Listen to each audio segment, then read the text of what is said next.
সৌমেন্দু অধিকারী কাঁথি থেকে। সৌমেন্দু বিজেপি প্রার্থী।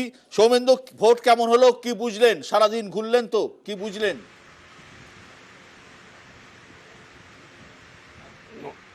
নমস্কার। হ্যাঁ, নমস্কার।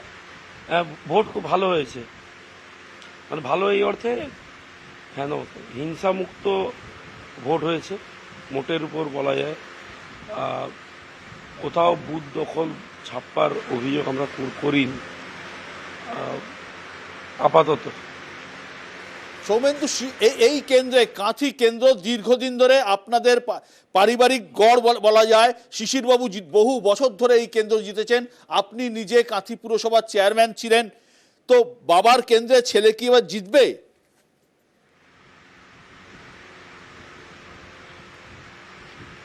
বাবার কেন্দ্রে ছেলে জিতবে এরকম বিষয়টা নয়। 2021-এর নির্বাচনে আমরা এই কেন্দ্রের 4টি বিধানসভা জিতেছিলাম, ভারতীয় জনতা পার্টি জিতে জয়লাভ করেছিল এবং মোট আমরা 29,000-এরও বেশি ভোটে এগিয়েছিলাম 4টি কেন্দ্রে। সেই নিরিখে এটি বিজেপির গড় 21 সাল থেকেই, এবং সেটা আরও বৃদ্ধি পেয়েছে 24-এ এসে। আর 24-এর নির্বাচনটা আমাদের আদরণীয় ও সম্মানীয় প্রধানমন্ত্রী নরেন্দ্র মোদীজিকে তৃতীয়বার প্রধানমন্ত্রী করার নির্বাচন, বিজেপি সরকার করার নির্বাচন, কেন্দ্রের সরকার করার নির্বাচন। আর সেই অর্থে দেখতে গেলে এই নির্বাচনে আরো বেশি করে বিজেপি জমি শক্তিশালী হয়েছে, অতএব বিজেপি এখানে জিতবে। সৌমেন্দু, কাঁথি কেন্দ্রে ফ্যাক্টর কোনটা, বিজেপির প্রতীক নাকি অধিকারীদের প্রভাব?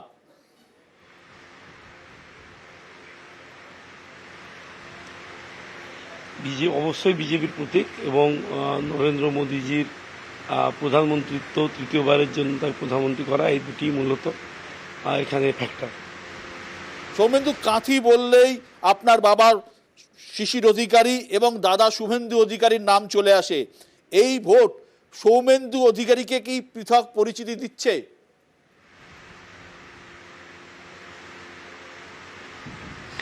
আপনি আমার পরিবার ছেড়ে তো বেরোতেই চাইছেন না, তবে এটা ঘটনা শিশিরবাবু এই কেন্দ্রে শুধু নয়, তার আগে তিনি বিধায়ক, পৌরপ্রধান, তিনি কাঁথির জননেতা, তিনি সুদীর্ঘকাল কাঁথির সঙ্গে, কাঁথির রাজনীতিতে তিনি যুক্ত, জড়িত, মানুষের সুখে দুঃখে তিনি থাকেন। সেই অর্থে এটা নিশ্চিতভাবে একটা তার আশীর্বাদ আমার কাছে একটা অবশ্যই বড় পাওয়া। আর শুভেন্দুদা বিরোধী দলনেতা হিসাবে সমস্ত বিষয়ে তার পরামর্শ দিয়ে আমাকে গাইড করে থাকেন। এই নির্বাচনেও সেটা কোনো ব্যতিক্রম হয়নি, অবশ্যই এটাও একটা পাওয়া। কিন্তু আমরা বিজেপি পরিবার এই কেন্দ্রে লড়াই করেছে, এবং বিজেপি পরিবার এই কেন্দ্রে জিতবে, এবং আমরা মোদিজিকে কাঁথি কেন্দ্র উপহার দেব। সৌমেন্দু, আপনার প্রতিদ্বন্দ্বী হিসেবে উত্তম বারিককে আপনি কতটা জোরালো বলে মনে করেন?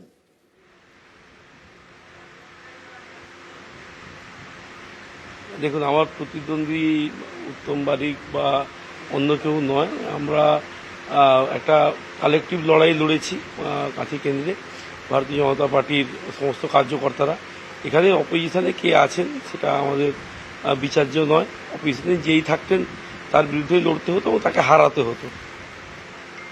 অনেক অনেক ধন্যবাদ শুভেন্দু।